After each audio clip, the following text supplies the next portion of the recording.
Hi, my name is Laurie, and I struggle with bipolar disorder type 2 and borderline personality disorder. So I want to talk today about the day my brain broke. Now, I can look back at childhood, teenage years, young adult, and now that I know what bipolar and borderline are, I can definitely see where I struggled with mental illness my whole life. I can look back and I can point to times where I was hypomanic, where I was in a severe depression. I can look back at relationships and how I handled the breakup. And I can definitely see that these illnesses were in play the whole time. But it was actually a traumatic event that happened where my brain just snapped. I mean, it absolutely broke.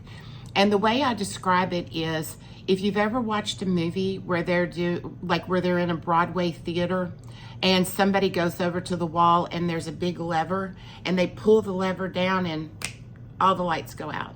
Well, that's exactly what happened to me. So a little bit of backstory. I had been married for 8 years to a man that was in the military. And I worked and made about the same amount of money he did. We had bought a house together in Texas where he was stationed. We each came into the marriage with a car. I came into the marriage with living room furniture and he had bedroom furniture. We started building a life together. We had 2 dogs and 2 cats, and he had to deploy to Korea. But he had to go to school, military school on his way. So he was going to be gone a total of 15 months. And he was going to get to come home once during the 15 months for a month to visit. So when he found out that he was going to go, for whatever reason, I started to get really depressed. I started to get really anxious and nervous. I was having trouble controlling my emotions. I was really struggling, and people were noticing. People at work, family, friends, like something was wrong and nobody really quite knew what it was. So he went on to school, went on to Korea, and I started going downhill even further. I was really struggling, and I think that my parents kind of felt like it was dangerous for me to be in Texas by myself. A lot of my friends, their husbands had, received new orders and they had moved on to other bases, and I didn't really have a lot of friends and I didn't have a good structure, and so they felt like I needed to come home and stay with them till he got back. So I did that. I packed up the 2 dogs, the 2 cats, had somebody watch our house, and I came back home. When I got here, my old boss gave me my old job back, and so I started working and lived with my parents. Well, it got time for my husband to come home, and on Friday was my last day of work, and on Sunday he was coming home. He was going to stay a couple of days, visit with his parents, and then we were going to go back to Texas to our home. Well, on Sunday when he got off the plane, I immediately knew, like, something is wrong. Like, this is not good. So later in the evening, he told me, I want a divorce. I don't love you anymore. Well, what I didn't realize was that he had fallen in love with somebody in Korea that he worked with. And she had actually gotten on a plane that morning and left Korea with him. And she flew to Texas and was waiting for him in our home. And so I didn't find that out till, quite a bit later. And so he let me know that he wanted a divorce. And I was like in shock, obviously. I was hurt, devastated, angry. And all I kept thinking about of all the weird things is, you let me quit my job. You let me quit my job. You knew you were coming home to ask me for a divorce, and you let me quit my job. How am I going to afford my car payment? So he said, well, I'll just take the car back with me. Well, I didn't know what to do. I was in shock. I didn't have any money. I didn't know what to do. So he took off to Texas, and I was left with the 2 dogs, the 2 cats, 2 suitcases full of clothes at my parents' doorstep. In one night, I had lost my husband, his income, my income, his health insurance benefits that, I used. I had lost my house, my car, and everything in my house. All of a sudden, in one night, I had lost everything. It was all gone. And there were people around me, like him and his girlfriend, that were making decisions that were completely destroying my life, and there was nothing I could do about it. So one of the last things that I remember, and I don't know how long this was after he left, I was sitting in the garage with my dog and I started praying. And I said, God, please don't let me hate Frank. Please, God, let me forgive Frank. Let me get through this. And I kid you not, that is one of the last things I remember before my brain went dark. I mean, it was just boom, lights out. So the way I describe it is kind of like partial amnesia. Everything good was gone and only the bad remained. So I couldn't feel love, and I didn't remember ever loving anyone or anyone ever loving me. I couldn't feel happiness, and I couldn't remember ever being happy, not a day in my life. I lost memories of people in my life, and I lost memories of vacations and things that I had done over the years. All of the good was gone. And what was left was depression, anxiety, despair. I had the fight or flight mode going off inside of me, so I had a lot of adrenaline and cortisol. I was left with anger and resentment, hatred, every negative emotion that you could think of. That's what I was consumed with, and the dominant one was anger. And I remember at the time that we thought about going to Texas to get my things, but my mom was like, you're too angry. Something bad's gonna happen. I remember my first therapist, and I saw him for a year, and luckily he had been through a similar experience and really understood what I was going through.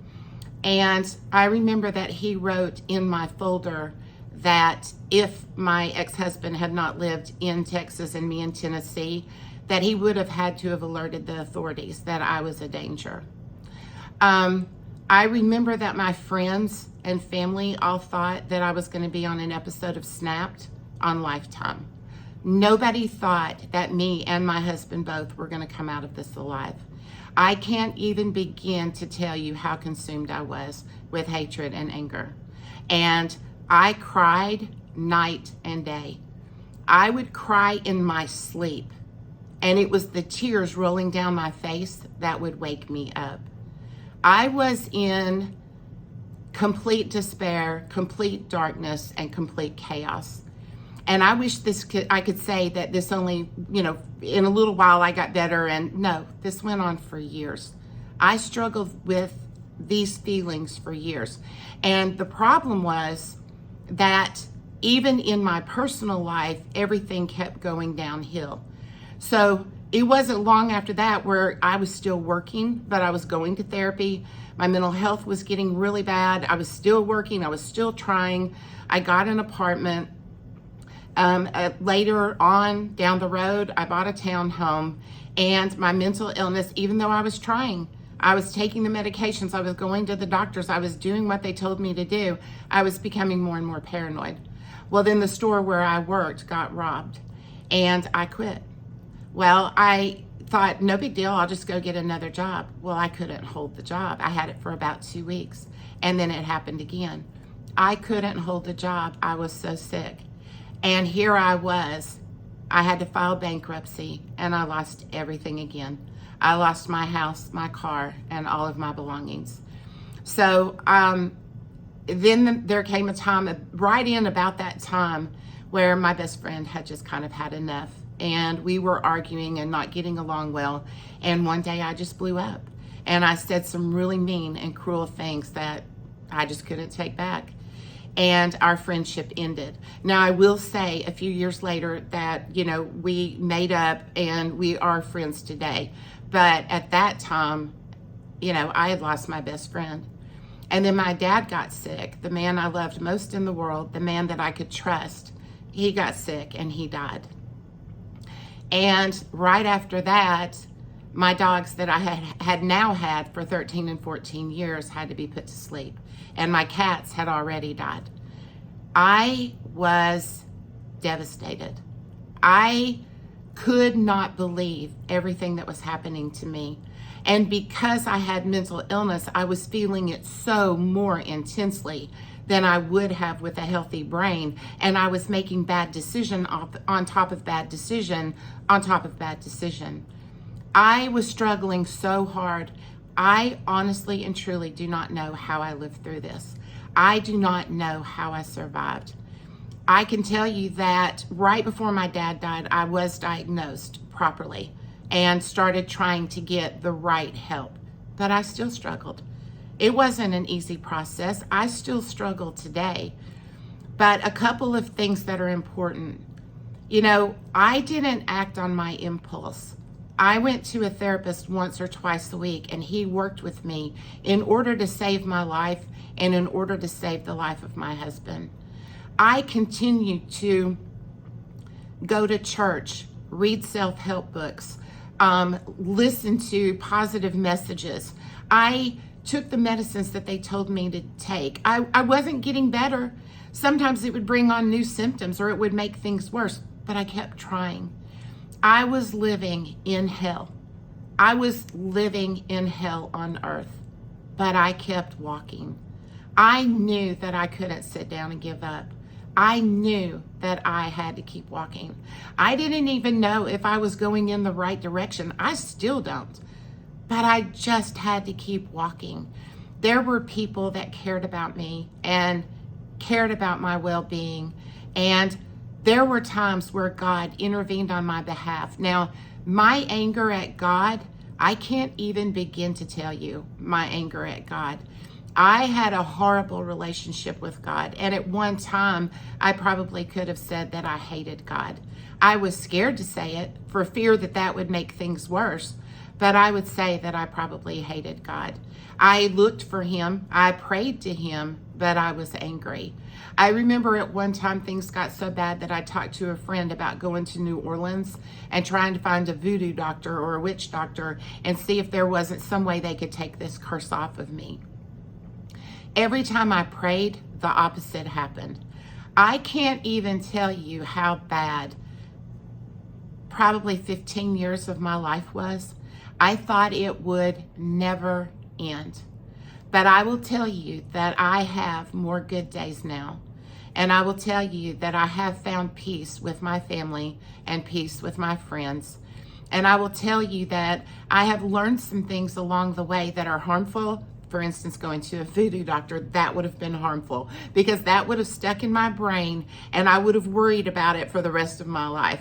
So there are things that I've thought about doing or have done that were not good, and there are things that I did that were actually helpful. And those are the things that I hope to share on these videos, and maybe somebody else's journey won't be as hard, or maybe it will be shorter. Maybe they will get better sooner. Thank you for watching.